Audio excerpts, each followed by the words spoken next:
সোমবার দুপুর ৩টার দিকে চিকিৎসক শারমিন সুলতানা রিকশাযোগে কুষ্টিয়া শহরের র্যাবগুলি দিয়ে যাচ্ছিলেন নিজ চেম্বারে। হঠাৎ ২০-২৫ জন মহিলা তার রিকশার গতিরোধ করে টানাহেঁচড়া শুরু করে। এ সময় ওই নারী চিকিৎসকের বিরুদ্ধে প্রতারণার অভিযোগ এনে মারধর ও লাঞ্ছিত করেন তারা। সহযোগীরা এগিয়ে আসলে তাদেরকেও করা হয় হেনস্থা। পরে পুলিশ এসে চিকিৎসক শারমিন সুলতানা সহ তার সহযোগীদের উদ্ধার করে।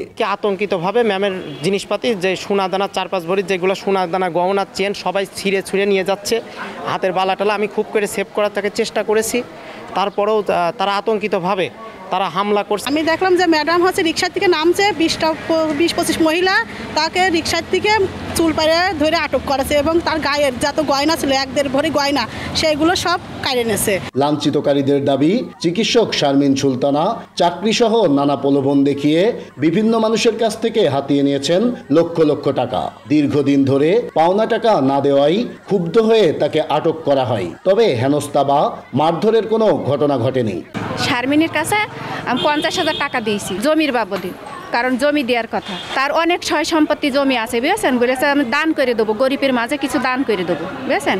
ওই ইয়েতেই ভিত্তি করে যে যখন হইলো দান করে দেবে সে গরিব, যাতে হইলো ২ কাঠা জমি যদি পাওয়া যায় সেখানটা একটু ভিটে মাটি দেখা যাচ্ছে যে বসত করা যাবে।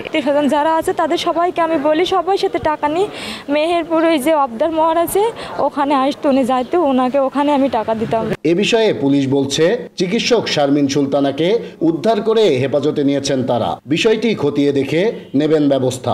ঘটনাস্থলে যা কিছু ঘটছে এটা হচ্ছে মেহেরপুর জেলায়। তো এই ধরনের যদি সত্যতা পায়, ওনারা যদি ওই জায়গায় আইনের কোনো অভিযোগ দেয়, তো মেহেরপুর থানার মুজিবনগর থানার ওসি সাহেবের সাথে আমার কথা হচ্ছেন, অভিযোগ করলে তারা ব্যবস্থা নেবেন। হেনস্থার শিকার চিকিৎসক শারমিন সুলতানা কুষ্টিয়া শহরের বিভিন্ন ডায়াগনস্টিক সেন্টার ও নিজস্ব চেম্বারে নিয়মিত রোগী দেখেন।